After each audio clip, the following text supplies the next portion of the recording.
It's a fact that if you want to lose weight, if you want to lose body fat, you have to be in a calorie deficit. In other words, you have to eat less calories than you burn or burn more calories than you take in. But did you know there are effective ways to do this and not so effective ways? We're going to list the top 5 ways in order of how you can accomplish a calorie deficit.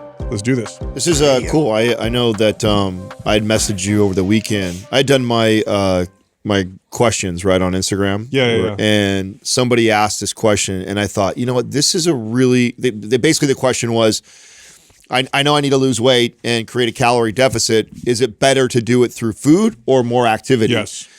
And I stopped. I'm like, can I answer that in 1 minute? I don't think so. Mm-hmm. And so I promised the person that I said, hey, I tell you what, that's such a good question that I'll send it over to Sal, and hopefully he'll do it as a fitness tip, because I do think it is a really good discussion, and it depends several different, which I'm sure we're going to get into right now, and I think this is an important conversation, and people can learn a lot from it. Let me paint the context first of how we rank these in order from best to worst. Number one, it has to accomplish the goal of a substantial calorie deficit to actually make a difference. So that's number one.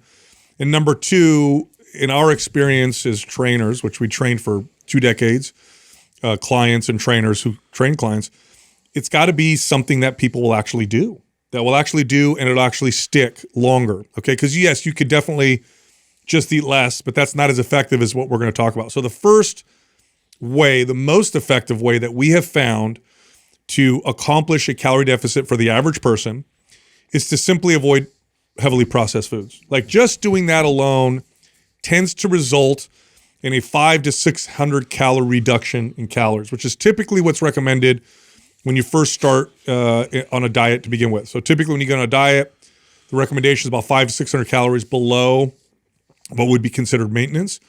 Avoiding heavily processed foods tends to do this naturally. And the reason why this is so effective is, number one, it accomplishes the goal, but number two, what follows this is the advice to eat as much as you want. So when I would train clients and I would say, don't eat heavily processed foods, but go ahead and eat as much as you want, it was super powerful because they didn't feel like they were restricting themselves. They felt satiated. They didn't feel like they were dieting, and yet they would have this nice, sustainable, slow weight loss that would happen. And they would often comment that it felt almost like magic, like what's going on? It's like you're eating less, you just don't realize it. You know, we give this advice a lot, and I was thinking about the other day of like examples of where maybe I don't give it or it looks a little bit different. And there is an example of this piece of advice molded or shaped to the person or the individual. And for example, sometimes I don't even need to go this far. If I have a client or a family member who is eating so much processed food, sometimes what this looks like is choosing 1 or 2 things that we just get rid of, right? Like soda. Yeah, exactly. Yeah. Like just soda, or that, that 900 calorie frappuccino you have every single morning. Right. It's like they eat so much processed foods that even that sometimes could be such a shift. Like, what do you mean get rid of all that? You mean that a good point, Adam. I've actually had that before where the client then goes, well, what do I eat? Because they literally don't even know what to eat that's not processed. And there's so many offenders in their current diet that it's like, wow, I could easily cut 600 to 800 calories by just getting rid of that frappuccino, or just giving them one rule of, hey, no more sodas. Let's change that with water. And so sometimes even this piece of advice is kind of a stair step for people depending on what their current diet looks like. This is also the benefits of having a trainer or somebody to kind of assess that for you and look at it and go like, because if I did see somebody who was just like, grossly overeating and it's all processed foods, telling that person to go on a whole food diet too radical is almost too almost too, and they don't need to. And I also think even what made me think about this was even myself, like when I get back in the swing of things, the process. I know myself so well that I have repeat offenders when I'm not on the diet, and it's like, I don't even have to get crazy yet where I'm weighing and measuring and even hitting crazy numbers on my protein intake yet. It's just like, yeah, I could probably cut out that ice cream at night, or I could stop with the sodas. Chips or That one thing. That one thing that I know is already excess calorie, and I know that when I do that, I still have somewhat of an appetite. So if I just choose to replace it with a whole food or another choice, that already starts to make that calorie. I really do think the liquid calories are the most unaccounted for. Of course. For anybody. If you do have that where you drink anything other than water, like that should really be something of focus. It's the least satiety producing of all foods are liquid, especially sugars like soda. You're talking right now, Adam, about this, and I distinctly remember a gentleman that I trained who lost 18 pounds from not having soda. That's all we did. Yeah, that's all we did. I've had clients say that crazy too. effective. And I mean, we did the math, and he was consuming between 800 to 1,000 calories of soda. Yeah, because he worked blue collar, so he'd go get one of those big gulps, and then later he'd have more sodas. And as I talked to him about his diet, I remember being like, "Hey, just drink water." He's like, "Really? That'll make a big difference?" So yeah, let's see what happens. 18 pounds he lost. I mean, that one or alcohol. Like, you know, I've had clients that are guilty of the, couple glasses of wine every night. Isn't it interesting with alcohol that if you buy a bottle of alcohol, even if it's a pre-mixed margarita mix or something like that, there is no label on the back that tells you any of the calories. You don't see it. So you'll buy a bottle of wine. Is that true? No. Well, I know wine is that way, but is it all alcohol like that? It will not show most of it. Yeah. I don't even know why that never dawned on me. They're not required to. Wow. So I know this because why is that? Why are they not? They're not required to. It's listed as alcohol, and so they're not required to list. They need to show their proof. So whether it's like 8% or 10% or whatever. Why did that never cross my mind? Yeah, that's interesting. Yeah, so I thought about this before, but their size glasses vary substantially for people. It occurred to me this weekend because my wife just got this nice like outdoor furniture set. And yesterday, was it yesterday? Yeah, yesterday we want to have some nice family time together. And I went and got a bottle of like pre-mixed margarita mix. So it was like the Jose Cuervo, whatever. Yeah. And I flip it around because that's what I do. And I'm like, oh yeah, this doesn't tell me anything. For sure there's sugar in here. Yeah. And alcohol is, what is it, 7 Do they even list calories that? per, They don't, nothing. the It just sugar. says the proof. Oh, so in order for you to figure out how many calories you're consuming is almost impossible. That's crazy. I didn't realize that either. I know, isn't that crazy? Yeah, I don't know. It's like, I guess I should know that because when I think back to trying to figure that stuff out, I always had to go to like Calorie King or go to like one of our apps to figure it out. And but I never. Yeah, so you don't know how much your beer has or your glass of wine has. In fact, so it says right there that it's regulated by the Alcohol and Tobacco Tax and Trade Bureau. Now I feel like FDA. beer does, Sal, but not No. unless it's advertised. Because then there's if it's like a low calorie beer, if they're trying to show you that it's low calorie. Okay, then they'll do that. Because I know that there's like the Michelob Light or whatever that's like 60 calorie. Yeah, there's some ones that they do tell you. But you have those like Guinness, those like dark beers. They don't even say They call it what they call like bread. Oh yeah, liquid bread, carbs and stuff with like like that. iron in it, so it's good for you. Yeah, but yeah. I mean, for most people, you avoid processed foods. You don't have to do anything else for a while. It's put you in a natural calorie deficit, right. Or even do like I was saying, stair step. It's like, okay, let's just do the alcohol now. That's right. Then I'll do the chips. Then I'll do the nuts. And it's like, bam! Before you know it, they've already cut out thousands of calories. That's right. That's right. Next up is a pint of Guinness. Thanks, Doug. 210 calories. Wow, that's not bad. But it's a lager. Look up a lager. That's the one that I was thinking of. All right, so eating a high protein diet It's a meal. also tends to produce a calorie deficit. And now this is very effective for two different reasons. Number one, we're taught to understand calories as being equal. And for the most part, this is correct. However, when you look at studies on diets that are calorie controlled, one diet or one group eating a high protein diet, where they're eating like 1 gram of protein per pound of body weight, so really high protein, versus like maybe more of your standard protein diet. The high protein diet produces more fat loss and more muscle gain. And there's a lot of reasons for this. One is protein has a kind of this thermogenic effect, meaning the amount of energy required to process a gram of protein is higher than it is to process a gram of carbohydrates or a gram of fat. So 100 calories of protein actually results in a larger calorie burn than 100 grams of, let's say, carbs or fats. The other reason is protein is very beneficial for muscle gain, and that has a lot of benefit as well. But that's not all. It also, at least in the first 6 months, this is what the studies show, 6 months or so, eating a high protein diet where you're chasing your target body weight in grams of protein and you're eating it from whole natural foods, it crushes your appetite. So you'll do this and you'll actually find yourself feeling satisfied earlier and not realizing you're in a calorie deficit. In fact, in my experience, and you guys have spoken this as well, when I've had clients do this, here's the expected report I get from my clients. It's like hard time eating. I can't eat this much. I'm trying to lose weight, Sal, and you're trying to make me eat this much food. I can't eat this much. Yeah. It's not easy. Yeah. It's not easy to do. And it does result for many people in a calorie deficit. And it's effective, again, because you don't feel like you're restricting yourself. You feel like you're trying to eat more and you can't. This is why that advice that we've given before too, where we just tell people eat the protein first. Even just giving them the permission to have other calories from carbohydrates and other foods, or even arguably the processed thing is like, listen, just get the protein first. Then if you're still hungry, you do that. Yeah. And I don't know how many times that I've made that like rule for myself that, oh man, I really want those French fries, or I really want that thing. Okay, I can have, just make sure I eat the 8 ounces of chicken first. And then you eat it and you're like, I don't even really want the fries that much. And if you do, you have a couple of them and then you're fine. So it's such an effective way to create that calorie deficit. It's awesome. Today's program giveaway is MAPS Performance. If you want to win that, leave a comment below this video in the first 24 hours that we drop it. Subscribe to this channel, turn on notifications. If you win, we'll let you know in the comment section. Also, we have a sale going on this month. MAPS 15 Performance and the RGB bundle are half off. If you're interested, go to mapsfitnessproducts.com and then use the code MAY50 for the discount. Back to the show.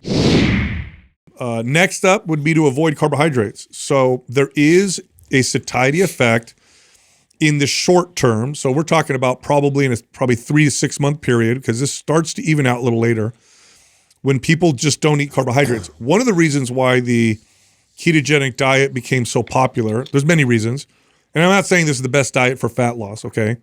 But what I am saying is that what people experience avoiding carbs, especially initially, is that it blunts their appetite. Mm-hmm. It's harder to overeat when your diet is mostly fat and mostly protein. And this is one of the reasons why it's so. Now, it's not as effective as the first two that we said, but it is effective. And now the other reason why it's, I think, it's not essential either. Yes, you can also cut carbs out, and you're not going to suffer from any nutrient deficiencies. They're not essential. The other reason why this was popular, especially in the late 90s, early 2000s, is because it was hammered into our brains that fat was bad for us. Yeah. So I think it was very freeing for people to suddenly eat as much fat as they want and lose weight. But yeah, this is an easy one. You cut out carbs, especially for like 3 months or so, and it'll crush your appetite. For sure. Yeah. I notice this a lot when I eat in a ketogenic diet. I'm just not as hungry. Yeah, I find that this also kind of naturally happens when you do the last tip. Mm-hmm. When you tell somebody to go after protein, you end up, if you don't cut out, have much room. You dramatically reduce the carbohydrate intake, bare minimum. Next up, eat in a quote unquote window. This is like intermittent fasting. This is why this got so popular. Yeah, it got popular precisely because people lost weight when they only gave themselves 4 hours to eat in a day. Now, what's happening? Well, you're gonna eat less than you normally do because you're only eating in a 4 hour window. Now, this is one of my least favorite ways to accomplish a calorie deficit. It's hard to hit your protein targets. It can also promote unhealthy eating behaviors, especially for people who have struggled with restricting and binging. Excuse me. This actually encourages that. Nonetheless, when people eat in a window, they tend to eat less calories. So it's one way to get that calorie deficit. Yeah. And then lastly, build some muscle. So the metabolism boosting effect of building muscle, I love talking about because it gets so controversial and people like to debate it so much because they'll show a study that shows 1 pound of protein only burns of muscle only burns this much, extra calories, blah, blah, blah. Look, in practice, it actually makes a pretty decent difference. Huge difference. And there's a few reasons that I will try to explain as to why, but to be quite honest, the human metabolism is so complex, there's probably something else that's going on. But one of them is that there's this nutrient repartitioning effect that happens when you're trying to build muscle. So more calories go to building muscle than they would to storage. And so on the scale, what you'll see with people when they try to build muscle and they're trying to lose weight, especially if they're feeding themselves to build muscle, is the weight on the scale won't be largely affected, but their body composition is really affected. And so I would see this with clients all the time where the first, 45 days or 60 days, the scale went down 1 pound, but we gained, 5 pounds of muscle, lost 6 pounds of body fat. Like that's a big change in how you look and feel. There's a bit of a delayed gratification to this, and I think that's probably why it's not as marketed. And people are usually in this like crazy urgency and hustle to lose body fat and find whatever pull from anything they can. And so I noticed that we haven't mentioned barely any in terms of like exercise. We'll get methods. There. Yeah. We'll get there. That's in the worst ways. Yeah. Well, this is when you think of.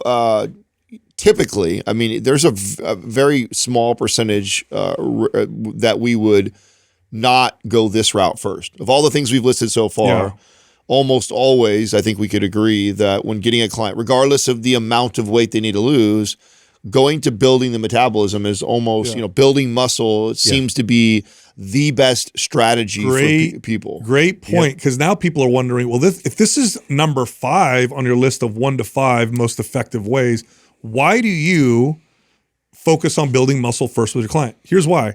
It's the one that we have the most influence over when we have a client, because you see me twice a week, we're going to work out and we're going to build muscle. The other ones, is largely on you. I am not with you every day, all day long. So in fact, when I train clients, I didn't even give them dietary advice until later. It was typically like, just come in and we're going to get you stronger first. Yeah, it was part of the conversation as you're just training. Not only that, but to your point of that, it's the one controllable you have is, let's say they don't do the best job on all the other 4. Yeah. But you get them lifting weights, they'll build muscle. So they'll build some muscle. And so at least some of those calories are going to get partitioned over to speeding their metabolism up, which is in our best interest for this client that wants to lose weight. So always this is the number 1 go-to strategy. It always makes me laugh though when you hear people debate this, like how much of an effect it has on metabolism. Like if you gave, first off, it leverages hormones. Okay, hormones have a very pronounced effect on body composition. Okay, you could take a man and you could put him. You could optimize his testosterone, his growth hormone, and you could help with insulin sensitivity or with thyroid hormone. You know what's going to happen? Without changing anything else, he'll build some muscle and get leaner. What's going on here? Well, the hormones signal the body. What does strength training do? It as you build muscle, you increase androgen receptor density, so your current testosterone now is stronger. You improve insulin sensitivity. There's evidence that it also makes your thyroid more effective, and you see growth hormone levels tend to rise. So what you're essentially doing is naturally leveraging hormones for better body composition.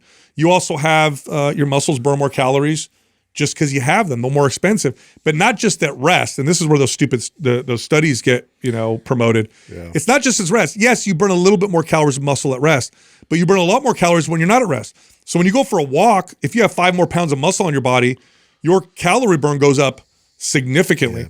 And then there's other complicated, interesting ways like mitochondrial uncoupling, right? Where the body just decides to become less efficient with calorie burn, which when you feed your body to build muscle and you build muscle seems to happen. At least that's what we witnessed with all the clients that we train. All right, let's get to the worst ways to cause or create a calorie deficit. One of them is just eat less, but eat the same food. Like, good luck. This is hard. I see this. I actually see this happening. I have family, friends, and stuff that are taking GLP-1s, and still struggling with the whole process. And the common thread between the ones that are struggling are they don't change any of the behaviors. They just eat less of it. Just rely on the GLP-1. Yeah, it's like and initially they sometimes see a little bit of weight loss, so they think it's a decent strategy. It's like it's such a terrible strategy. Meanwhile, watching them go through digestive issues and diarrhea and stuff like that. Like, what are you not feeling? You're not connecting the dots. That you're supposed to get healthier.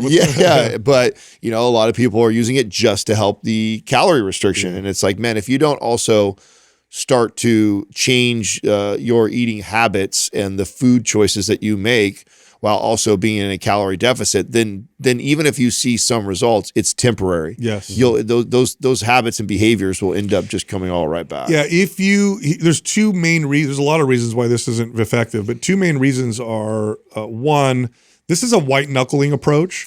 I'm just going to eat less of what I currently eat. So you're still eating foods that stimulate appetite. Now, you really feel restricting, like you're restricting yourself when you do this. So much more of a struggle. It's a struggle. That's why people can't stick to it. And then the second reason is if you just eat less calories without bumping protein, without strength training, you can expect, okay, like clockwork, this is consistent in the data, that a decent chunk, almost half, like 40% of the weight you're going to lose is muscle or lean body mass.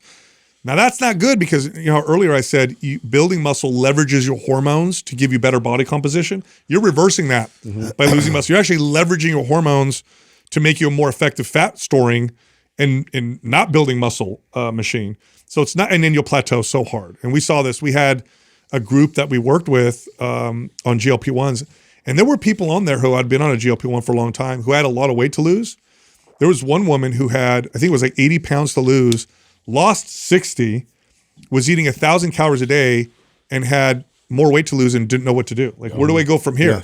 It's like, well, you can't eat less than 1,000, and she wasn't feeling good either. And we had to figure out how to reverse diet her and build some muscle to make that plateau break.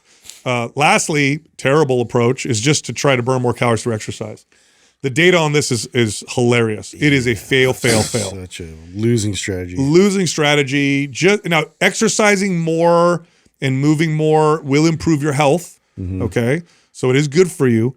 But if this is how you expect to lose a lot of body fat, you're going to hit a crazy plateau as your body becomes more efficient with calories and becomes a better calorie sparing machine. And we used to see this in the gym all the time. I venture to say a lot of like ex-athletes have this type of mentality because of the association involved. When you look at your body and you're very, very active and you're doing all the things, and when you're got a youthful profile and your hormones are a bit better back then, you could kind of get away with things, and that just doesn't work, man. Yeah, and also when you're a college athlete, the amount of exercise that is required to make this actually work is so much. Yeah, it's unsustainable, unrealistic. When you look at a college athlete, like I had a water polo, ex-water polo player, a woman, who was like, I used to eat whatever I wanted, and my body's so different now. Have you ever seen Michael Phelps' calorie amount? Yeah. Over but he's literally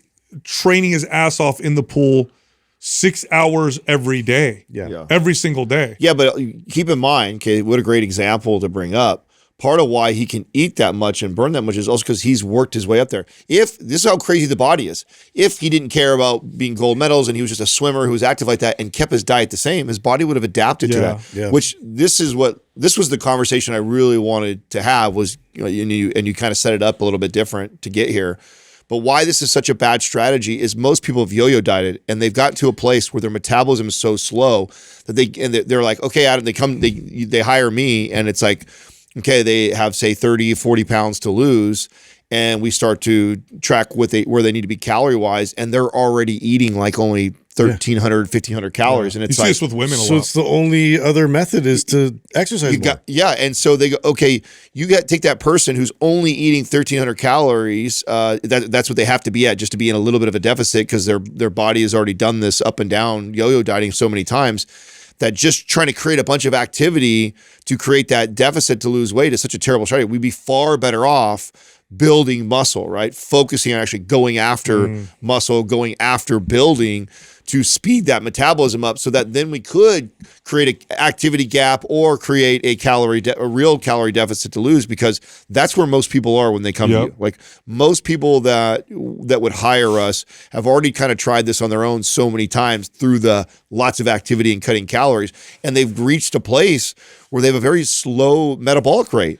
And if you already have a very slow metabolic rate, then creating all kinds of activity just to create a little bit of a calorie deficit is a really terrible strategy for long-term weight loss. It's inevitable. That person's not going to probably be able to keep that activity up. So you're far better off, instead of worrying about the calorie deficit per se right now, and actually going, let's build this metabolism. Let's build some muscle. That far more advantageous for long-term success. Yes. By the way, we talked about eating more protein earlier. Our partners, Butcher Box, have finally put together the Mind Pump box. Oh, they did it. Yeah. Doug, pull up what is exactly in there, because we talked about it earlier. Do they do individual ones, or they do like a Mind Pump one? Okay, so here's what's in. So if you become a member of Butcher Box, so what Butcher Box is a company that sends you a monthly box of. That's what's in it right there? Yeah. So it's a monthly box of meat, and it's high quality meat. It's like grass-fed meat. It's high quality. It's healthy, It's very good prices because of the way they source That's it the and set box it up. right there. So, and then what they did is they went through and they took our favorite cuts and have made a box. And so here's what you get in the Mind Pump box. You get ribeyes, chicken thighs, steak tips, ribs, chicken nuggets, and the flat iron steak. That's and I love that they put the nuggets in there. Of course. That's like that is my guilty pleasure is their I mean, these are the go-to right Adults here. and kids, yeah. Well, I mean, I've tried. I think I've tried most of everything at Butcher Box, and I've got nothing bad to say about any. But these are the best. But this is like the go-to stuff right here. So this is awesome. Yeah, dude.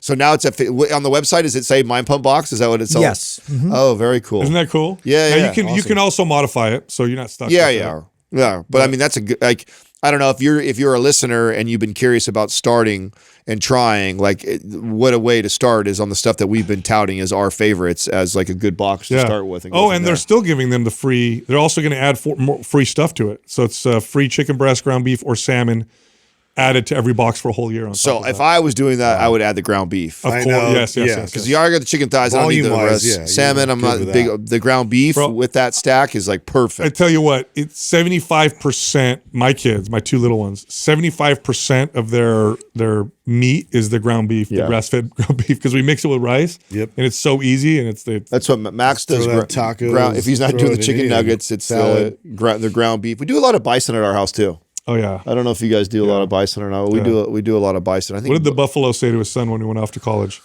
Bison. Thanks. Doug loves dad jokes so much. Hijacked.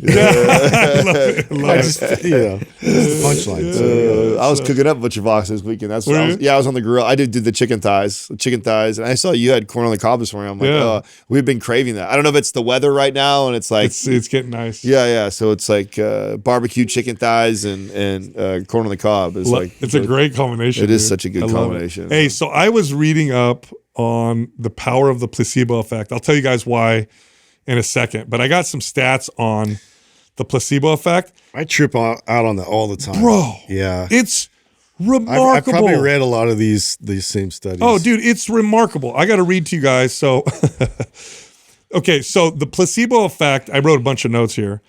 The reason why you have to count for the placebo effect in studies is because it's so profound. It's legit.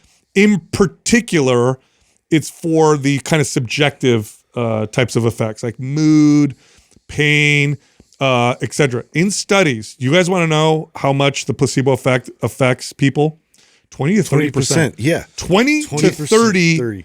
You know what I find even more interesting about that is that, so, I mean, what does that highlight to you? Just the power of the mind, right? Yeah. Okay, so how many people do you personally know that actually go into things with kind of a negative mindset? That's called the nocebo effect. Yeah, the nocebo effect. Did Yeah. you know that? So it's like, you get 20 to 30% have positive results just from the, so that's also accounting for the people that also are like, this isn't going to work. Yeah. And then it doesn't work for them, right? So it's like, imagine if maybe they shift their mind, would the placebo effect be even greater? So the nocebo effect has the exact negative action. So like, oh, this painkiller is not going to do anything.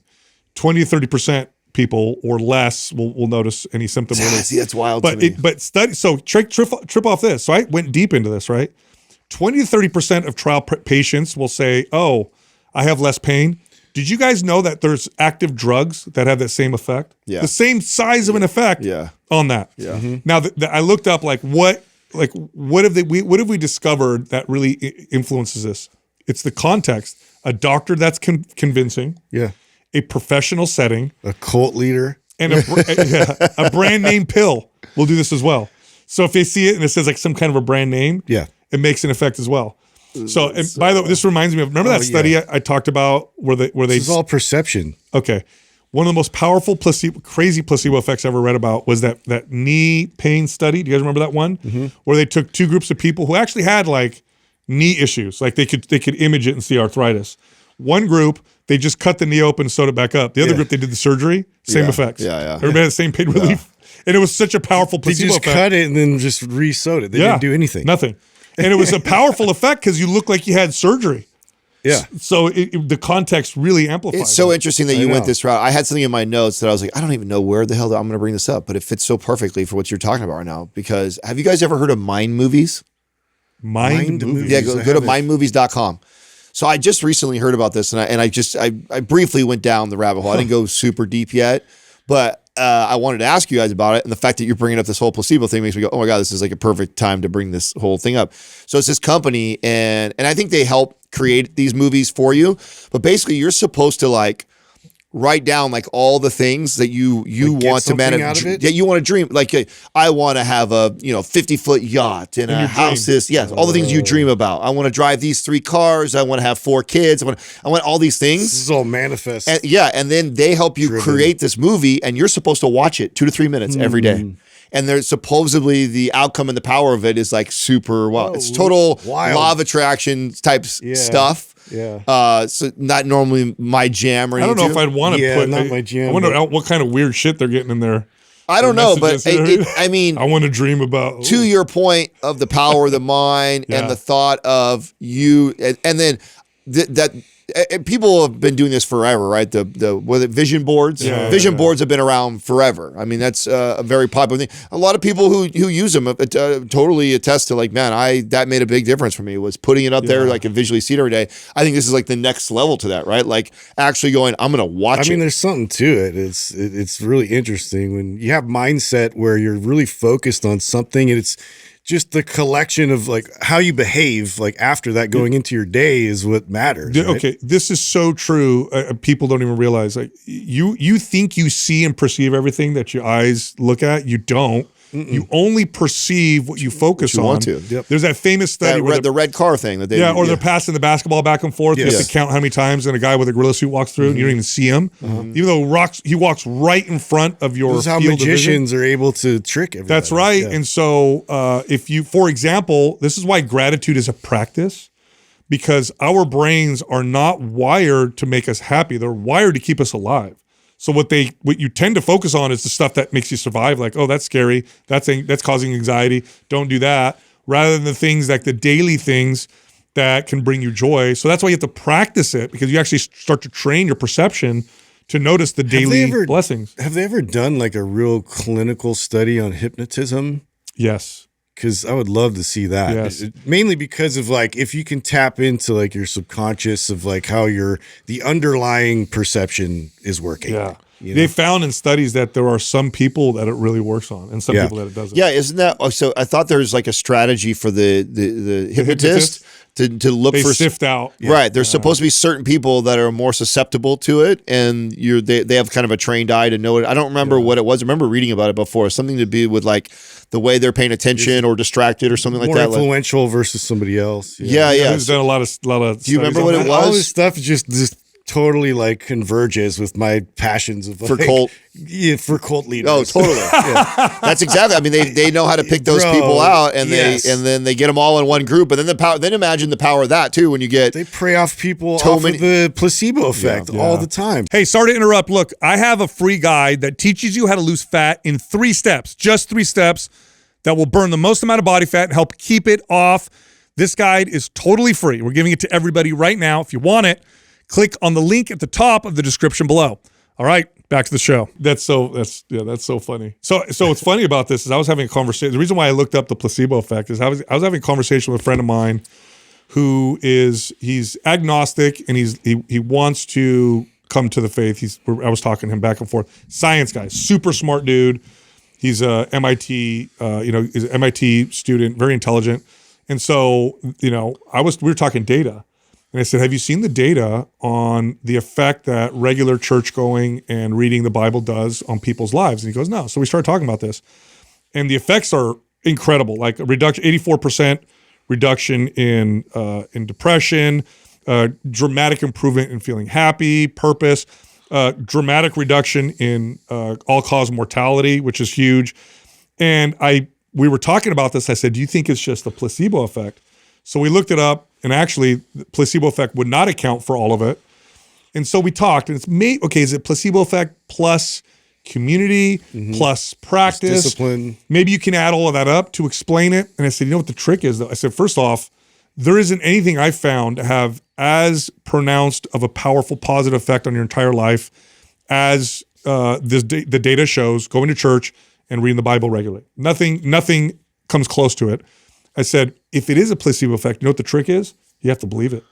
So it was this great conversation that we had around it. And he's like, man, I want to believe that, you know? It's the underlying thread. Yes, yes. And I mean, those of us in the faith believe it's the supernatural effects. Nonetheless, I think it's a great way to communicate to an intellectual, like, well, I mean, if you think it's not real, you got to believe it for it to work. Now you're working with nocebo. Yeah, so go in that, go in that direction. That's how I remember that's how I was explaining it to people back in the day. I was just like, I'd rather go my whole life having faith and believing it and then dying and being wrong than the opposite. Being wrong? The opposite. That's a good hedge. Yeah, exactly. I'm like, I think that's just a better hedge. You know what I'm saying? And the byproduct of that is you probably are a better person. You live a better life. All the stats that show all the healthy stuff that comes with it. Balance, it's like, I don't know. I just think I'd rather be bet on that side than having the cynical attitude of like, no, I don't believe. And it's like, okay. Yeah, you should see the data on charity with it. It's remarkable. Like what do you mean? The amount of people that give to charity, where they donate money and especially time to helping others. It really does make people in what we would consider better in the secular world. Just for like, you should help people. You should think about others. You should care for people. If you look at the data, it shows it very clearly. Which is pretty cool stuff. Anyway, I got to tell you guys about something super motivating for me in the gym today. Let me ask you guys this: when you guys go to a gym, what's the most? Because we've been doing this forever, so we're just it's like walking into your bedroom, right? You see it all the time. What's the most motivating thing that you could see in the gym? The old Jack dude. Yeah. Always the old Jack dude. And it's not to say that I also get inspired when I see the person who's like really overweight, who's like working in there. That's inspiring to see someone doing that, because I know that gets me more emotional than I think motivated personally. When I see that person. I agree. I guess that's what it is. I think both create an emotional response, from me that I feel. Those two type of people, but the old guy is like more like, oh man, that's gonna be me. That's why. That's what I think. That's more like I'm like, I want to be that guy. When I see the person who's like in there working out, you could tell they're new, maybe overweight, whatever. I fight the urge to like high five them, because I don't want them to feel like I'm condescending. But I always want to go over them and like high five them or whatever. But when I see so today I was in the sauna, dude walks in and he's older and he was jacked, dude. Not like crazy jacked, but like really fit, lean, abs, the whole deal. And he sits down and I'm like, I got to ask him. I'm like, sir, do you mind if I ask you how old you are? 67. Yeah. I'm like, dude, you look incredible. How long have you been working out? He's like, oh, I've been doing this forever. We were talking a little bit and I was like, I love seeing that, dude. 67-year-old man who looks like that. I've seen him work out. He's strong and mobile and fit. And then I thought about the people I know in my life who are in their late 60s. Yeah.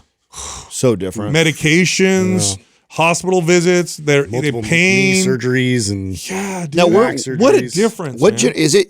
It's our generation that really started to shift, right? Where people, because when you see an old guy, that's really rare. Because that generation, they work out. No, so it's super, super rare. But I think maybe in the next 20 years from we'll now, see more of that. Yeah, won't that become? That's a good point. Shouldn't it become more the norm when you think about the rise in fitness and lifting weights? Yeah. For our generation, I do feel like it's way more. The awareness has gone way up. To the benefits of training. Dude, you just reminded me something though that I didn't know I was going to bring this up either, but now you got it on my mind. Somebody asked me if I was retired. And asked you if you were retired? I've never been at, like in person? A neighbor, a new neighbor came over and introduced himself yesterday. Older guy, you know what I'm saying? Come over and was talking to me for a little bit. And, we've been talking already for like 10 minutes about neighborhood, where we come from. Like, why aren't you at work? Well, it wasn't even, if it was 10 o'clock on a Thursday or something, this was Saturday. So it was like, I was supposed to be home, you know what I'm saying? Yeah. That would be good. But I've never been asked that before. And I thought, should I be offended by that? That like, I wasn't, you know what I'm saying? It was, I guess it was like, we were just talking about stuff and that he just asked, that instead, like most people, what do you do? I've always been asked, what do you do for a living or what like that? That was the first time that someone led with, is that like a Silicon Valley thing? I don't fucking know, but I feel like it's more of a gray hair balding thing is what I felt like. That's what I was like. I'm like, do I just look like that age? And it's like, that's a possibility. No, you do not, Adam. Like, that's never been a possibility that someone would even ask that to me. I know why. He saw you with your cars, he bro. Thought maybe with your fancy cars. like startup payout or something. Yeah, exactly. You know? So Like, okay, I'm even if thinking- that's the case, that's because that's what I told myself. It's like, oh, it must be the car. Although you don't look like a tech, although you don't look like a tech guy, bro. Yeah, if you keep that not just working out, planted a bomb in your head. I dude. just it's never in my life has that ever Wait been a minute. ever been asked. maybe it's because Adam's not working out anymore. So And it's like, it's- he must be in tech. Yeah, so Are you a it tech guy? spun me out. It spun me out all day. I'm like, that would even be a question. It's always been, and even if you, what you would still would think that it would be, what did you do or what kind of work did you come? Like to go like, oh, are you retired? And I'm like, the fuck would I be retired for? You know what I'm saying? Like, That's a compliment. I think it's a compliment. yeah, I don't know. Yeah, I don't know. I'm not sure. I'm not sure. You're like, oh god, I'm trying to reference that one. Like, I mean, two wheel. Like, what's that called? Segway? Segway. Do you own a Segway? Yeah. yeah, I mean, have you guys ever been asked that? I've never been asked that. Retired?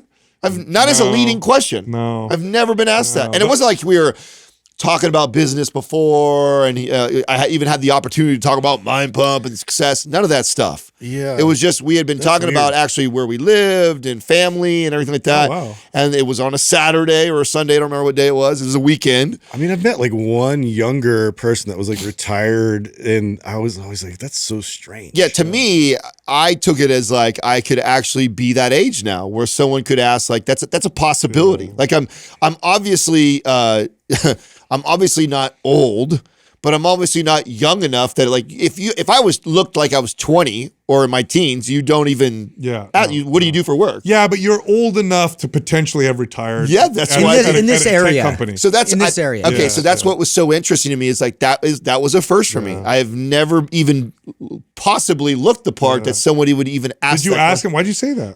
No, I wasn't. I didn't play like I was offended or like that. And I said, "Oh no." No, the oldest I ever felt was when I went to Your that retirement home? party with my wife, and this dude comes up to me and complimented. It's, oh, your daughter's attractive. I'm like, that's my wife, bro. I was like, part of me was Wow, like, that is awkward. oh, like I kind of my ego both grew and shrank at the same time. Like, I mean, oh, that's she's like hot. that. I Oh, guess crap, I look guess old. that's a similar type of similar. You know, what we were just talking about was the neighborhood, and I do have an older neighborhood, and I said that I was attracted to that. He's like, "Oh yeah, it's real quiet over here," and I'm like, "Yeah, no, I love that." I don't like them damn kids. Maybe that's why. Those noisy kids. Yeah. So he was. I mean, Were you wearing New Balance? Like, what was going on? dude, I thought I looked hip. You know what I'm saying? I thought I did. I thought I Wearing looked- your barbecue I apron. did, dude, I was barbecuing that day, but I didn't have my barbecue gear on. I think I had just shorts, a t-shirt, and my Jordans on, so I didn't think I looked old. But That's funny, dude. that was a first for me. It caught me off guard. I didn't know how to receive it, you know, and I thought it was interesting because that's like never once in my life have I looked like that could be a possibility. So Is that the weirdest question you ever had asked you? it's up there. Up there? Yeah. Yeah. Just I mean, I don't know if I That put is a weird question. Yeah, I don't know if it's weird. It's just interesting. I'm sure guys that are retired get it all the time. Yeah. I'm sure older guys get, and on a weekday would make sense. So if it was like He's probably been watching you. you're watching me. Yeah, I saw you on like a Thursday and you're at home. I mean, you might be right. So that's a possibility. He's my neighbor. I drive by him all the time, and so maybe he has seen me home a lot, and coming and going at different times like that. So that's a possibility, right? Yeah. Nonetheless, it was the first time in my life that somebody had led with that as a possibility, and it just had me thinking. I thought, the weirdest question anyone ever asked me was if I had a nose job. I had that asked twice by two separate plastic surgeons. Two separate plastic surgeons. it is very straight. Asked me if I had a nose job. It's very straight. And I'm like, is that, yeah. Is that Dr. Beekman. It is really straight.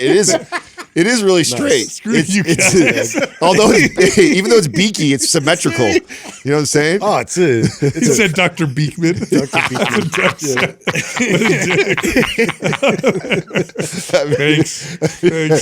That's a beautiful beak. What's a weird? You ever have a weird question asked of you, Justin? I'm trying to think. I don't know.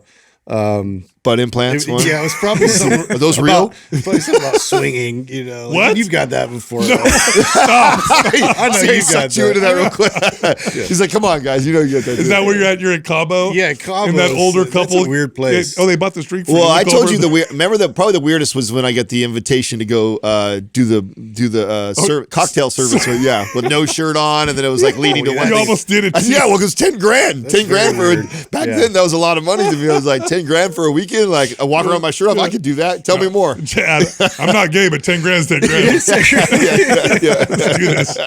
Anyway, oh God, for sure. Hey, shout out to Josh on our editing team who did the baby edit. Oh, bro, so good. That flew, man. My family members kept watching it. See, look at.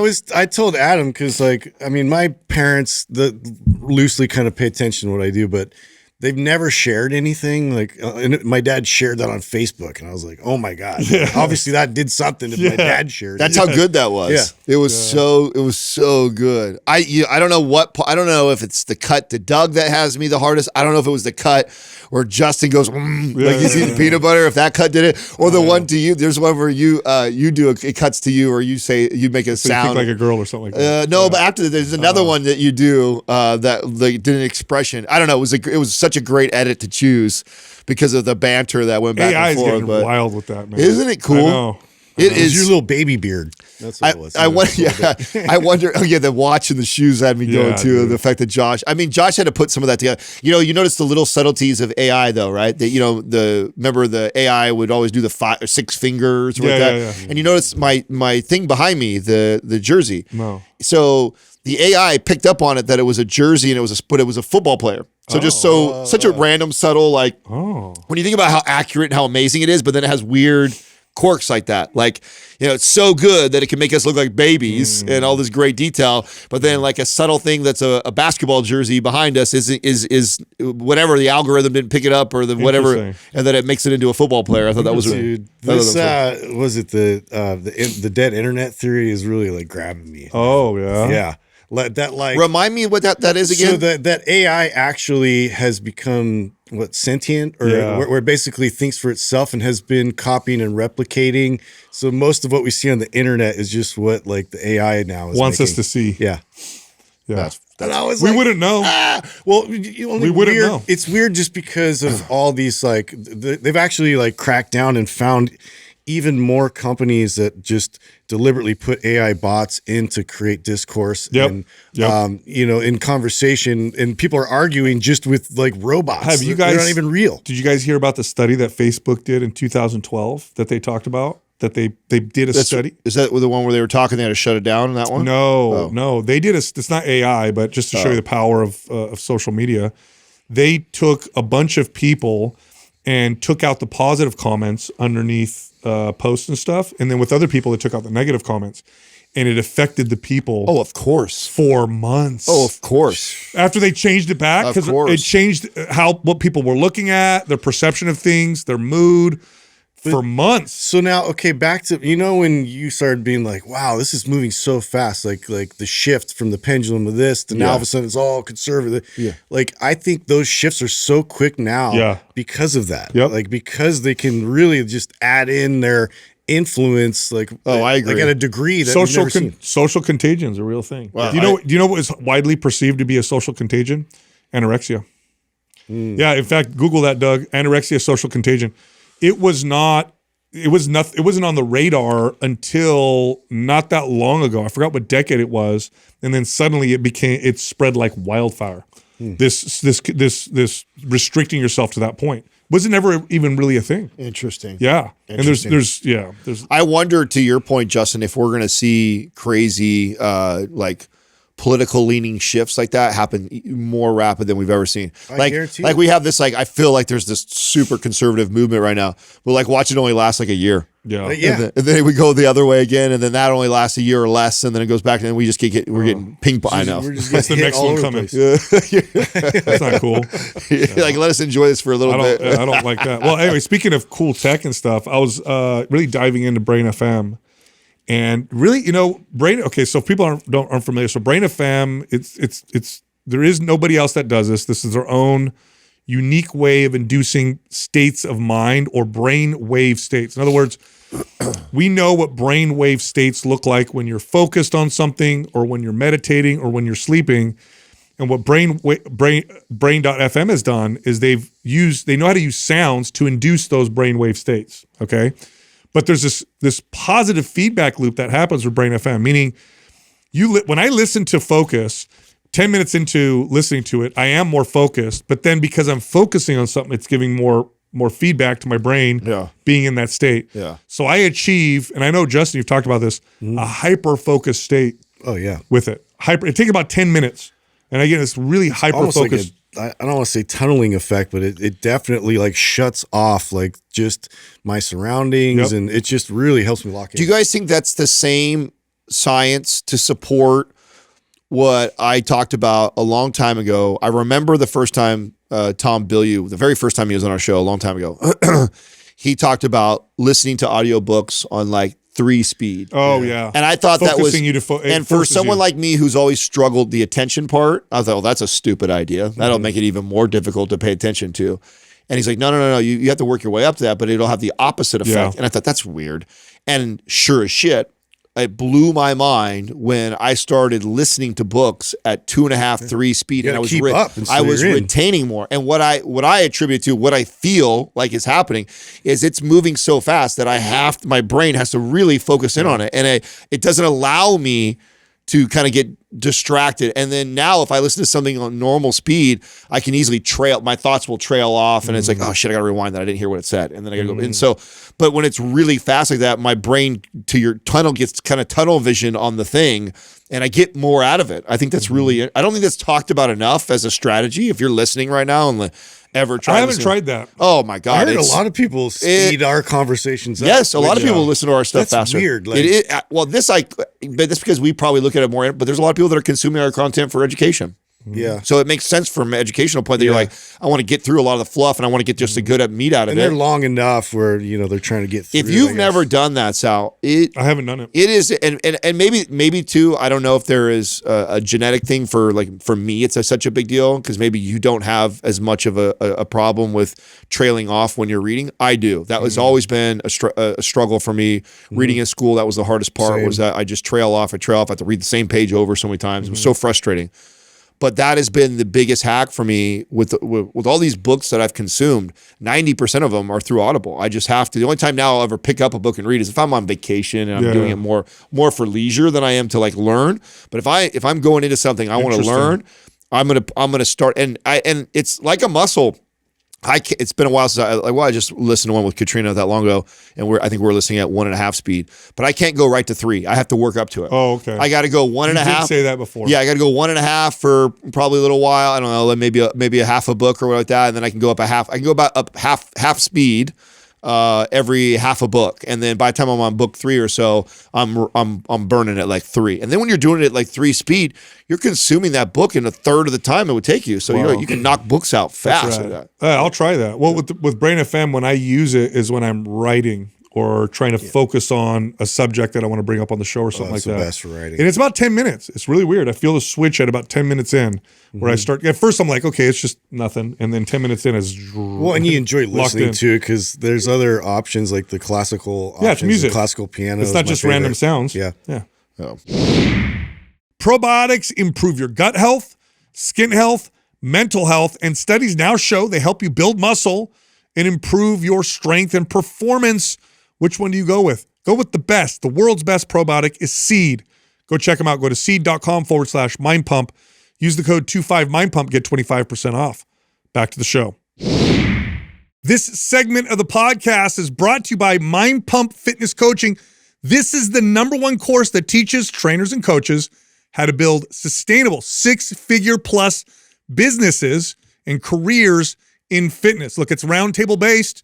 So you can hear Adam, Justin, and myself teaching you how to build a better business, get more leads, close more deals, close bigger deals, and be more effective trainers. By the way, our course is nationally recognized. In fact, it gives you 1.9 CEUs with or for your NASM certification. Find out more at mindpumpfitnesscoaching.com.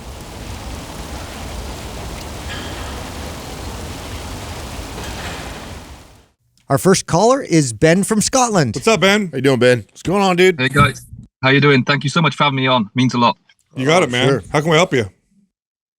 So I'm fairly new into kind of lifting weights. I have some experience competing in mixed martial arts, but lifting weights was always something I kind of stayed away from. I don't know why. It was just not something I took interest in. But recently, I gained a lot of weight, so I decided, you know what, let's just really knuckle down and see what this weightlifting business is about. joined a program online where I'm doing a 3-day full body workout, which I'm loving. I'm seeing great progress in terms of strength, even some slight visible changes in my body recomp, which is what I'm going for. But the one thing I'm kind of struggling with is I see so many things online where they say you kind of need to change a program every sort of 6 to 12 weeks. And I really don't understand why that would be the case. And I'm really just kind of struggling to get my head around it. Yeah, no, it's so, okay. Good so question. It is a good question. When you don't need to change your program every 6 weeks or 12 weeks, but you can change certain variables like changing the rep ranges or the tempo. But the exercises, you don't necessarily need to change that off, especially if you're doing like you're doing the big compound lifts and you're new to it. I mean, say, especially when you're new to it too. Yeah, because if you're new to this, are you doing barbell squats and bench press and rows and deadlifts and that kind of stuff?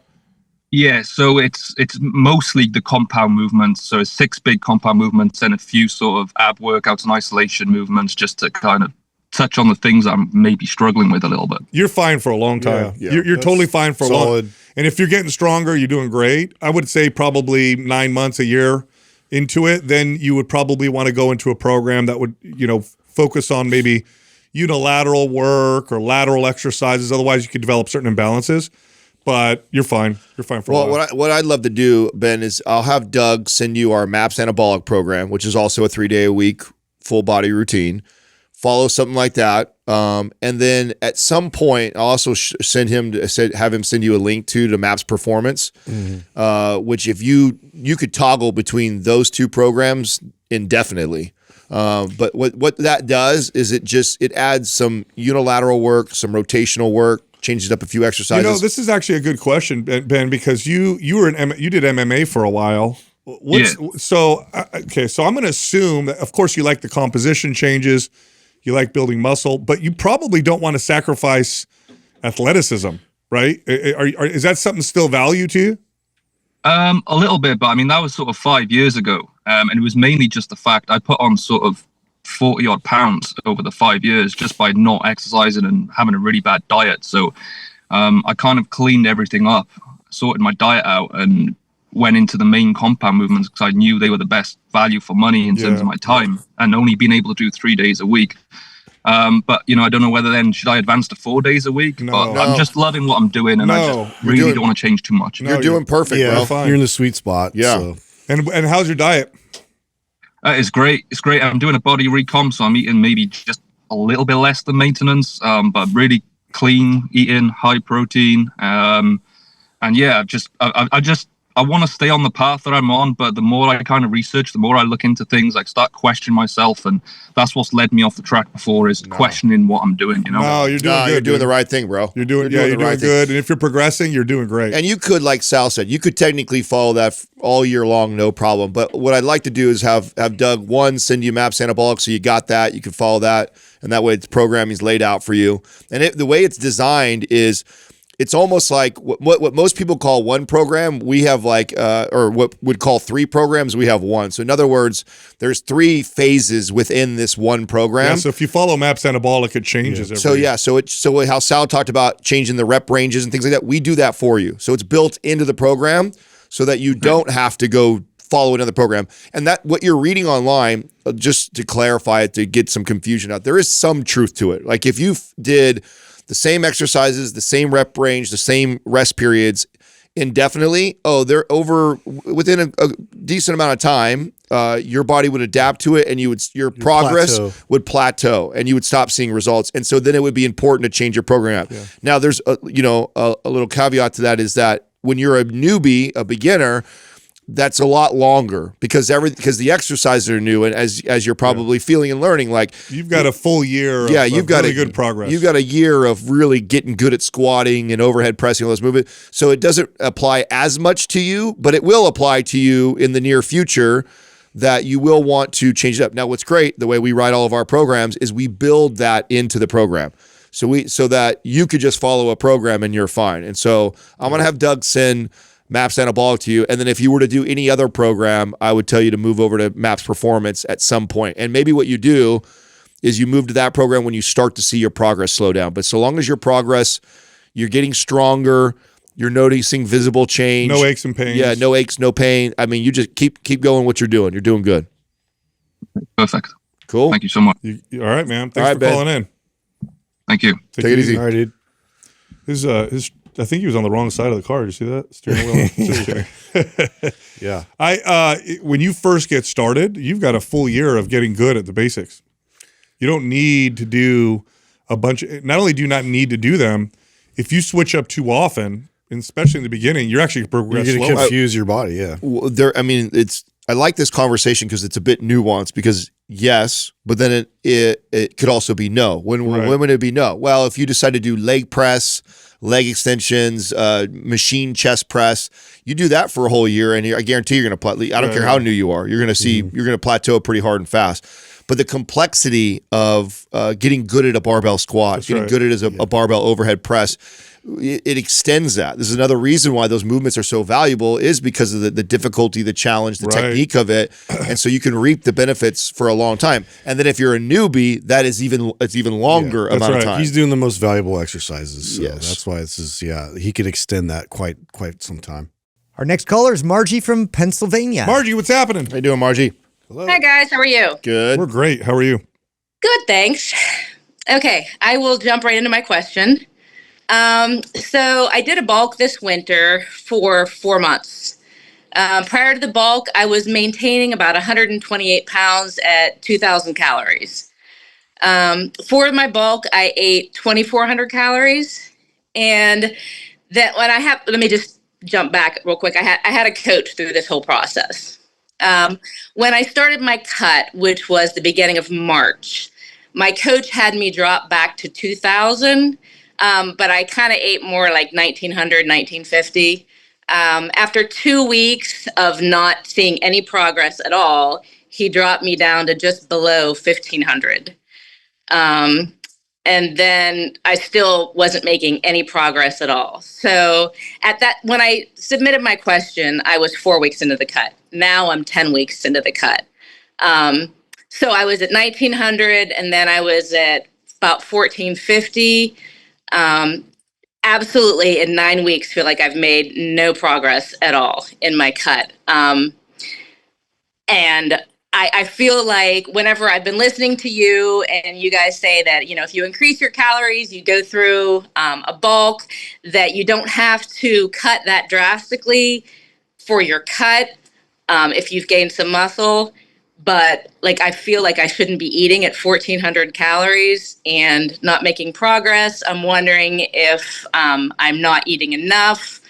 As far as my movement, I've been getting between 14 and 18,000 steps a day. I've been doing HIIT 3 days a week, plus 3 days of full body. I also, when I submitted my question, did not have plantar fasciitis, which I got just the last couple of weeks. So that has obviously slowed me down quite a bit. Margie, you're overtrained. Yeah, you're overtrained. overdoing it. Before you even finished it, my first thought was, I wonder if she's just doing too much, and you are. And your body's telling you it is multiple ways. First, it's telling you by stalling out its progress. You didn't listen enough from that. So then it gave you that plantar fasciitis. So you're just way too much. Way too much. Let's back up. When you went from you were at 2,000 calories, 128 pounds. What did 2,400 calories do for you? I put on 10 pounds over that 4 months. Okay. Were you doing the HIIT with the strength training at the same time? No, my coach didn't have me start that until I started the cut. Coaches. So here's what happens when you drop your calories. Let me ask you this. Do you think you have a better or worse time recovering? Can the body recover better or not as great with less calories?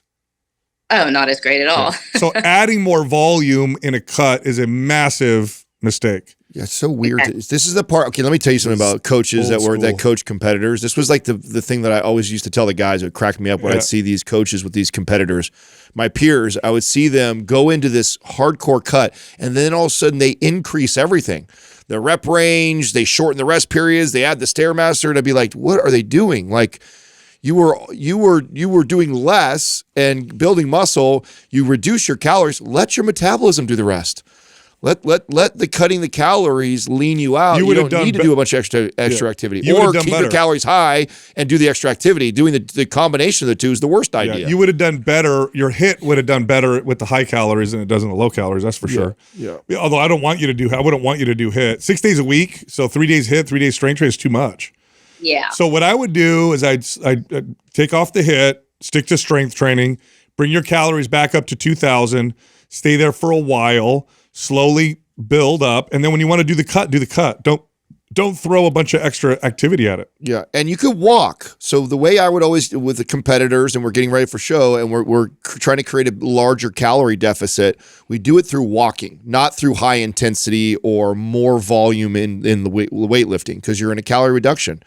So the walk will be okay. It'll create more movement. It'll create a larger calorie deficit. It's recuperative, so it allows the body to recover and heal.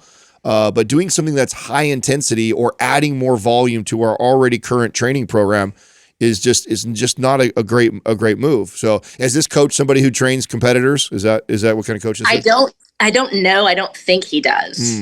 Okay. I found him on MindPump, actually, through MindPump, I should say. Through us? And through like the private forum. Oh, through the community. No, I was gonna say not one of our trainers. One of our trainers get their ass reamed for this.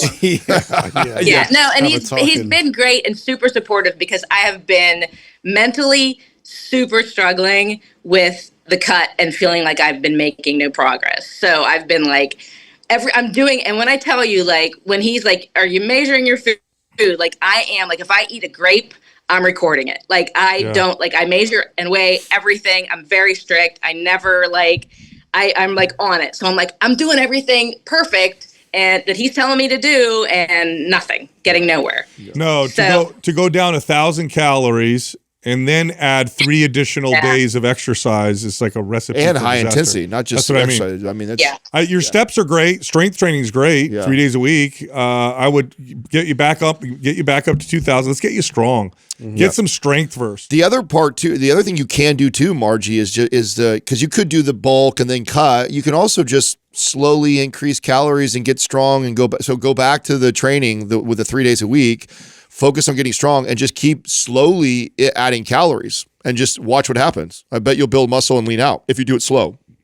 So and that's the thing, is that obviously we're coming into summer. Yeah. And like, I live on the water. Like, I'm on the water all the time. And like, the thought of putting on a bathing suit this summer is horrifying to me. So like, I want to be leaner, because I've been lean for the last 15 years. Yeah. And now I just feel disgusting. So I definitely want to lose this fat right now. Yeah. Well, there's 2 ways to do it. One way is you can go down to 1,000 calories to see what happens. Well, I don't want to do that. Right. I don't want to do that. Option 2 is what we're saying. I would cut out the HIIT cardio. I would slowly increase calories and try to get stronger. Yeah. Be patient though. Okay. If you try and rush it, be thinking you'll end up overdoing something and you'll end up going slower. Yeah. So. Yeah. What was the workout like from 2,000 to 2,400 calories? Pretty much the same. Like a 3-day-a-week full body. Were you getting stronger during that period of time? Oh, yeah, for sure. I mean, my workouts when I was eating much more, I was definitely feeling stronger. I bet you feel a lot weaker right now. Oh my gosh. Yeah. Especially when I went down to 1,400, I was like, I do some kind of lift and just want to lay on the ground in between. Are you guys actually doing your own 3-day a week, or are you following MAPS Anabolic? No, I've been following MAPS programs for the past 2 years. I'm just finishing up today a 12-week a Brett Contreras program. That's fine. Yeah, Brett's solid. Do you have a suggestion on what I should do next? I mean, Brett's solid. I don't know. Muscle Mommy, MAPS Anabolic, either one would be great. Do you have Muscle Mommy? Okay. Yeah, I do. Yeah. I did that before I did the Brett Contreras. Yeah, that's good. Anabolic would be good too. Yeah. And then slowly increase your calories and get rid of the HIIT cardio and keep your steps up. Your steps are great. Yeah. Okay, keep my steps up. Just slowly increase, because I'm right now I'm at about 1,600. And by the way, what you can do, so this isn't like a dramatic shift when we're there, is where you were doing HIIT cardio, just go for a walk. So where you're doing your HIIT training, just walk during that time. So I'm not going to tell you go home and just sit on the couch or something like that. Like if you were already going to the gym and doing something, or doing it at home, wherever you're doing it. Yeah. Keep moving. Go. That's fine. But low intensity. Just walk. Just get a nice walk in. And then tell this coach that's in our forum to stop coaching people in our forum. Otherwise, I'm going to kick them out. Yeah, just so you, bad advice. Yeah. Or I mean, as long as it's good advice, then I don't really care. Yeah, but this is already bad advice, so now you're not allowed to coach anybody. Yeah. We have trainers that work for us that actually work for us. So they have to go through an intensive screening before they get a job. So if you ever need that in the future, just reach out, and then we'll actually recommend the trainer for you. We'll hand pluck them for you. Yeah. I appreciate that. And that, I think that was one of the hardest parts for me, is because I felt like I hired a coach. I paid the coach. I should do what they tell me. Right. But I was feeling like this isn't right. Yeah. So that was part of the mental struggle, because, I'm not a professional, but I also listen to you guys all the time. And like, I was talking to a friend of mine, and she's like, what would the guys say? What would the guy, meaning you? Yeah. And I'm like, I think they'd say back off a little bit on all the hit and everything, and your instincts were right. You're right that you hire somebody, and that's what you're supposed to outsource all that thinking. By the way, there would have been two approaches that could have happened at 2,400 calories. You could have stayed the same with your routine and cut it, or you could have kept it at 2,400 calories and then added the hit. But you couldn't do both. Yeah, both is it's way too much. Yeah. So what's happened right now is your strength went way down. Your body just became very efficient with its calories. And your body's like serving it. Yeah, and I mean, if you keep going down this path, you'll probably lose weight, but it's going to be muscle. Yeah, you're not going to feel very good. Yeah, which would negate the whole bulk I did. Of course, right. Totally, exactly. Okay, well, I will do what you say, and we'll see what happens. All right, Margie. All right. Thank you, Margie. Thank you so much. I almost want to kick them out of the What are you doing, bro? I hope he's watching. Hopefully the audience, hears that and knows. Like, because here's the one thing that we don't know about our private forum. The private forum is very big. There's tens of thousands of people. It's not made for trainers. It's just for people. Yeah, and what we don't know is if there's people trying to slide in DMs and we don't monitor that and tell people that we don't. Ideally we did not want to police the community. It was designed to all help each other, and we're not trying to stop anybody from building their business and whatever. But buyer beware. Just because they're in our private forum does not mean that they are. Doesn't mean we vouch for them. Yeah, it does not mean we vouch for that trainer or know anything about the trainer. But going on a cut and dramatically increasing activity at the same time, terrible strategy. Yeah, terrible strategy. I used to see it in the it's a common one. Yeah. Our next caller is Heather from Wisconsin. Oh, Heather, I know you. Hey, Heather. Hello. Hey. How are you? Good. How are you doing? Good. Thanks for taking my call. I really appreciate it. Yeah. How can we help you? We've had some incredible progress. Yeah, I've been working hard. Doing great. Last time I talked to you, it was about April of last year. And I forgot to thank you guys for all the content that you give us. I really appreciate it. I'm so glad I found you. And it was so funny because I was looking through some of my screenshots the other day, and I noticed that I had screenshotted an old video of where you guys are doing the white chalkboard pointing, and I think Sal had a pointer that he was using. Oh, those are old videos. Cool. That was an old one. Yeah. So, well, how can we help you? So, my question is, I started my journey in 2023. When I lost about 30 pounds during a challenge, and that was the before picture that I sent you guys. So I lost 30 pounds. It was great. I did a good job. I actually came in top 10 of the challenge between 2,000 people.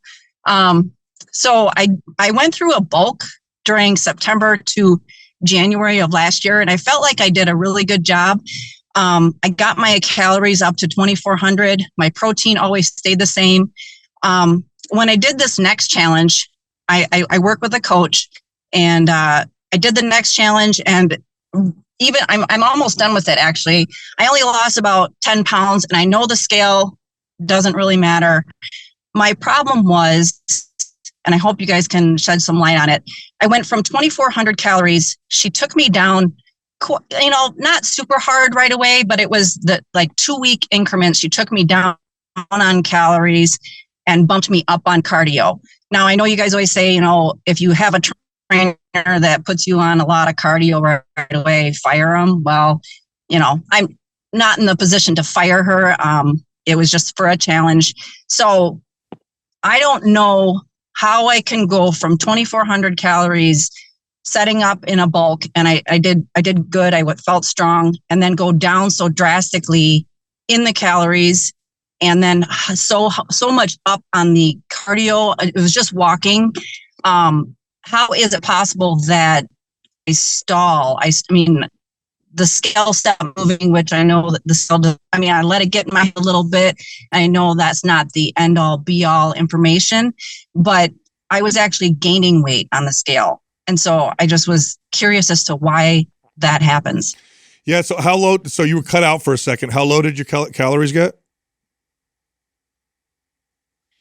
My calories got now to about 1,500.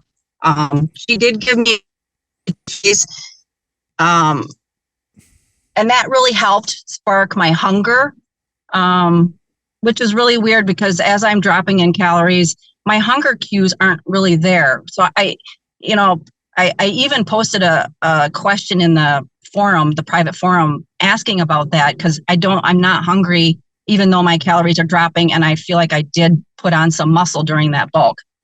Yeah. So here's the thing, and now we're going to try and explain, something very complex, which is the human metabolism. And when you cut your calories, anytime you cut your calories, but I think this effect happens even more so when they start to get kind of low, which 1,500 calories is low for someone like you. You've got a good amount of muscle on your body. You've been working out for a while. You're active. When you start cutting calories, the metabolism starts to adapt. And what happens is it starts to become more efficient. It learns how to capture and use calories for fat storage, let's say. Or what it does is it tries to hold on to body fat more as it becomes more efficient. And as it starts to slow down, one of the risks of that is it starts to cut away or pare down muscle to accomplish this. What you did is you cut your calories and dramatically increased your activity. So you did is you sent two signals that do the same thing. Cutting calories and dramatically increasing movement both kind of tell the body, let's become more efficient with calories. Now, 2,400 calories for someone like you with your strength and muscle is not a bad place to just be. Yeah. It's just not a bad place to be all the time. Well, so what I would have liked to see with someone like you is a slower cut, and I would have not brought you down to 1,500. I would have brought you down to like 1,800. And walking's okay, but not dramatically increase it at the same time. And then let's do this slowly. Heather, where were you? Okay, I've seen the pictures of you in the striped bikini, and then you're in like a blue and black, I think, like polka dot one with the before and afters that you have next to each other. Where were your what were you doing in the after? Like what that, like literally when that picture was taken, what were you eating that week? What'd your food look like? Okay, so that was I think I sent this in April, like beginning of April, which is when I was kind of stalled. So I think I was at about 150 protein, 140 carbs, and 45 fat. What is it? And then she had me walking 60 minutes 5 times a week. Well, what was that calorie wise? I don't know the math off the top of my head. What were your calories? I think that one kind of came around to about 1,500 to 1,600. Now, she didn't drop me to that amount right away. I went from 2,400 down to about 2,100, and then we went down to about 1,900, and then I went down to this 15. Okay. So she's dropping me in kind of 2-week increments. Yeah. But it just, because I'm in a challenge, and obviously we want to try to do it quickly. I know that. And I think the slower process is definitely better for me, especially with my age and perimenopause. And I think that's a better route. We were just trying to get as much off in the 90 days, which is, I'm not trying to win anything. I just like to challenge myself. Yeah. You look so good in that picture that if I was coaching you at that point, one, I definitely wouldn't let you run back to a challenge. And I'd say, this is awesome. We have built such an incredible physique now. Now let's just slowly increase your calories. And really the reason why I want to increase calories is I just want to get you to a place where you're like, Adam, this is a perfect amount of calories for me to live on. And that might be at 1,800, it might be at 2,200, but what you did physique wise, your before and afters is so incredible and you look so good that I would not want you to try and cut hard or do anything aggressive after achieving what you did. It really would want to be just getting you up to a metabolic rate that you feel that you can sustain at and be happy, and then just cruising there, because over time of consistently lifting weights and staying in that happy zone and eating good, you would just slowly lose body fat and build muscle and just be in a very good place long term, because you did so good. Like this is an example of like what happens sometimes where we get kind of what we want, and then we just move the goalposts, and we want more and we want more and we want more, and then we end up doing the things that we probably shouldn't do to our body. Because you did so good and you look so good, to try and do anything crazy from that point is just not a good idea. Like you did, I'd be like, if we're going to move the needle anywhere, we're just going to move it tiny bit, because you're in such a good place right now. And I think that's what happened. You guys just got too aggressive, too fast. Yeah. I mean, especially when you add activity, the times you add activity is when you're keeping your calories the same or increasing them. So the times that I'll increase activity with people when they reverse diet. Not when they go in a dramatic cut. Yeah, because it requires more energy, more recovery. I wouldn't add that until if I cut your calories and then you're doing great and you feel good, then I might later add more activity, but not do them at the same time. Sure. Well, I really appreciate the compliments. I do want to get a little bit lower and leaner. I'm fine with where I'm at. This is kind of where I'm comfortable with where I'm at. I was hoping to try to get slightly leaner so that when I go back to reversing and get back to maintenance, I can bump up a little bit and be comfortable with where I'm at right now. You will. You're in a good place, though. Like, you don't need to do it. Like, doing anything too aggressive is only going to stall your progress. Like, you are in such a good place and you look so good. And I get wanting a little bit more. That's totally okay. But the answer to that is to just do it gradually and work with your body. But, like, it's very obvious that it responded well to lifting weights and building muscle and building your metabolism up. And you your waist came in, your shoulders, your pot. I mean, everything about what the difference of your before and after is incredible. I'm surprised you didn't win the challenge from that because of that transformation. So it's not over yet. It's almost over. I got one more week. Okay, so I would not want to. I wouldn't want to do anything drastic. If you're my client and we're together sitting down at the desk, assessing what we've been doing and looking at where you're at right now, I'd be like, man, we're in a good place. We look good. We feel good. Let's keep it, and let's just kind of and I might make little tweaks, like let's jump the calories a little bit this week and see how you feel, and then get feedback. But I am not, ramping up cardio, cutting calories aggressively. Not when you're there. You're in such a good place. The other thing too, Heather, is it's not too often that I have a female client that does well on less than 50 grams of fat. You said you're eating 45 grams of fat? Yeah, I'm down to between 40 and 45, depending on the refeed days right now. And I don't like it. I don't think it's good for me. I never had my female clients go below 50. Almost every time they would do that, we would notice like hormonal effects, or it didn't feel so good. Yeah, and actually, I kind of cut my cardio in half. I mean, way down. She's got me at 75 minutes right now, and I did it for 1 week. I did what she told me to do. I did it for 1 week, and I said no because I stalled on the scale again, and as soon as I dropped that cardio, my scale started moving. See? So Yep. I know. Yeah. I'm testing the waters, and I wrote this in when I was frustrated about a month ago. So I'm learning more about my body, and obviously, the older that I get, the harder. You got to really pay attention to that kind of stuff. Yeah. So you're more sensitive to it. That's all it is. Like when you were 20, you get away with dumb shit. 20 years old, you can get away with dumb shit and still rebound pretty quick. But as we get older, your body lets you know pretty quickly. Nope, I'm not happy there. And so you did so good that I wouldn't want to. This is I get the challenge thing because I know it motivates people and stuff like that. But this is where it could like bite you in the ass. Is like you did so good from the first one. Running back another challenge is like the last thing that we should have done. We should have just kind of made subtle tweaks and stuff like that because you did so good. Yeah, and to be fair, the picture on the left, that's the beginning in 2023, and the picture on the right was just a month ago. So I didn't drop. That was not the drastic. That's over a 2-year period. Right. So. Yeah. Well, that's incredible. For 2 years, that's incredible. That's a huge body shift completely. Yeah. You look way different. That's what I mean. Like you don't need any hard swings right now. You're in a good place. Okay. Yeah. Okay, cool. Yep. Awesome. All right, Heather. All right. Thank you so much. I appreciate it. You got it.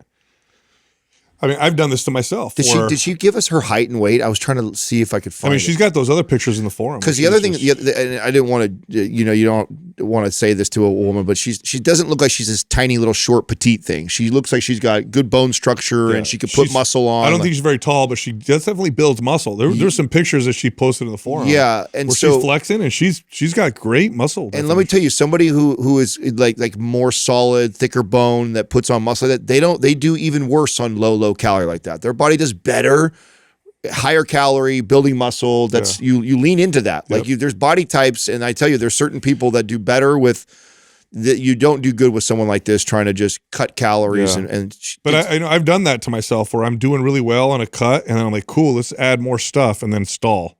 Okay, Our next caller is David from New York. What's up, David? How you doing, man? What's happening? What's going on, guys? Excuse me. First, I just want to say thank you for all that you guys do. You guys are definitely role models for me. So just thank you for all that you guys put out. Thank you, David. So basically, I'll start I was an athlete my whole life, worked manual labor and construction. About 7 years ago, I started dating my wife, and we had this trifecta of where we were going out every night, going eating at bars, restaurants. Gym became less a priority for me. And fast forward a little bit, I started a new job. It was a desk job, became sedentary, and then my wife got pregnant. So I had all these things going on, and I just started ballooning up and went from like 180 up to 250. So I had a little stint where I started on Wegovy. I dropped some weight, got back down to like 197. And then, I'm one of those guys that reads a headline. So I saw this headline that, is Ozempic destroying your muscle fibers or something? And I stopped using it, and I put back on the weight, and not all of it. I'm sitting at around like 215. My real question is, I don't have the appetite. So breakfast, when I wake up in the morning, I'm not hungry at all. Don't eat anything. I eat my lunch. I eat my dinner, which I'm using like a meal prep service, roughly about 1,400 calories from food a day, drinking coffee with milk, 4 or 5 cups of coffee and tea. So I'm looking to get rid of this fat, the extra fat, get back down to a lower body fat percentage, but just can't get past this for the last year or so, this plateau of just staying in this 215, unable to drop anything else. You fall in a MAPS program? Yesterday I bought MAPS Aesthetic. You just, okay, I'm not going to start you there. No. So I'm going to give you a different one. You can keep that one for later, but not right now. You need MAPS Anabolic to start off with. MAPS Aesthetic is too much, especially for somebody who's having a hard time eating enough calories.